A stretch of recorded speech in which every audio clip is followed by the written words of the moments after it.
부산에서는 지금 초접전 양상이 펼쳐지고 있습니다. 박형준 후보와 전재수 후보가 지금 어제 마침 TV 토론회를 가졌습니다. 영상 보시죠. 후보님, 예. 전 대단히 실망스럽습니다. 저도 실망스럽습니다. 하드디스크 때려 부시는 것도 모자라서 망치를 들고 또 밭에 갖다 버리고 목욕탕에 갖다 버리고 의원님 모르게 보좌진들이 이 PC를 그렇게 마음대로 부시고 이렇게 할 수 있습니까? 지난 4개월 동안 강도 높은 수사를 받았습니다. 까르띠에 전재수가 시계를 받았다고 나와 있습니까? 까르띠에 후보님. 시계를 받았다는 의심되는 정황이 있다고 보도자료에 의심되는 나와 정황이 있습니다. 제가 예. 받은 LCT 팔겠다라고 시민들께 약속을 하셨지 않습니까? 근데 아직도 안 팔고 있잖아요. 팔겠다고 제가 공언을 한 것을 지키지 못한 것은 저도 죄송스럽게 생각합니다. 그러나 제가 지금 일종의 전세 피해자가 돼서 못 팔고 있다는 말씀을 드리고 대신 제가 갖고 있는 부동산이 하나도 없습니다. 서로 실망스럽다는 얘기를 주고받았습니다. 자, 부산시장 판세 여론조사 한번 더 보시죠.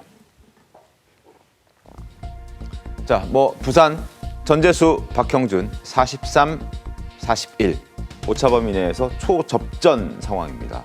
누가 될지 한 치 앞을 내다볼 수 없는 그런 상황인데 어제 두 사람은 TV 토론회에서 맞붙었고 국민의힘의 박형준 후보는 전재수 후보를 향해서 통일교 까르띠에 시계 받았냐 안 받았냐 그리고 보좌진들이 증거인멸한 것 어떻게 의원에게 보고하지 않고 할 수 있느냐 알고 있었던 것 아니냐라는 공격을 했고 전재수 후보는 박형준 후보에게 아니 LCT 팔겠다더니 아직도 안 팔았네 라면서 서로 실망스럽다는 얘기를 주고받았습니다.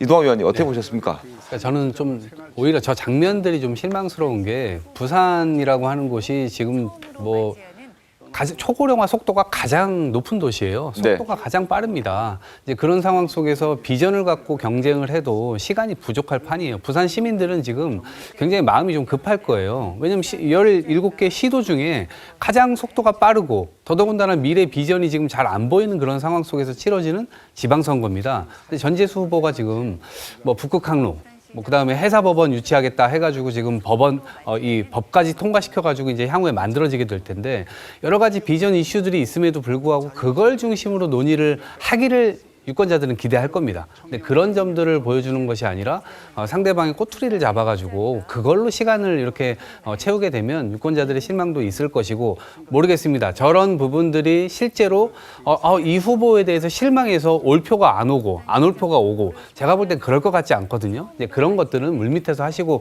저렇게 공적으로 나와서 하는 자리에서는 저는 이 정책 중심으로 논의가 좀 이루어지면 어떨까라는 생각이 듭니다. 알겠습니다. 자, 통일교 금품 수수 관련해가지고 전재수 후보를 향한 공격이 있었는데 보좌진 4명이나 연루가 돼 있고 이들은 모두 다 기소가 됐습니다. 증거인멸 혐의로.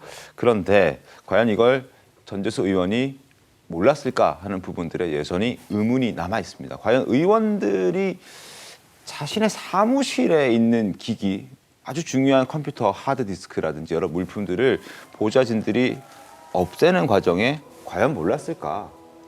망치로 치는 과정 몰랐을까? 이태규 의원님 어떻습니까? 본인께서 의원 하실 때는 저런 거 보고 안 받으셨습니까? 받으셨습니까? 근데 의원실에 있던 지역구 사무실에 있던 네. 저것이 그 보좌진들의 개인 물품이 아니잖아요. 이게 공공 물품인 거죠. 그렇죠. 네. 근데 그거를 파쇄할 적에 적어도 망치로 부실 정도로 네. 그리고 밭에 갖다 버릴 정도로 급박한 상황이 있었던 거죠. 그러면 이제 그 부분에서 부숴야 되겠다고 하는 부분을 전재수 의원이 몰랐다면 상식적으로 이해가 안 되는 부분이죠. 그래서 저는 저 통일교와 관련된 어떤 그런 금품 수수나 이런 부분은 네. 전재수 의원이 깔끔하게 시인하고 그리고 저는 심판받는 게 낫지. 저거를 계속해서 이제 얼버무리고 가지 않습니까? 네. 그러면 아까 이제 물론 이제 우리가 TV 토론이나 이런 데서 비전 저것도 중요하지만 지금 박형준 후보 입장에서는 보수 결집이 가장 중요합니다. 그럼 보수 결집의 핵심적인 요인은 상대 후보의 어떤 도덕적인 문제를 집중적으로 공격할 수밖에 없고 그것이 부당한 공격이 아닙니다.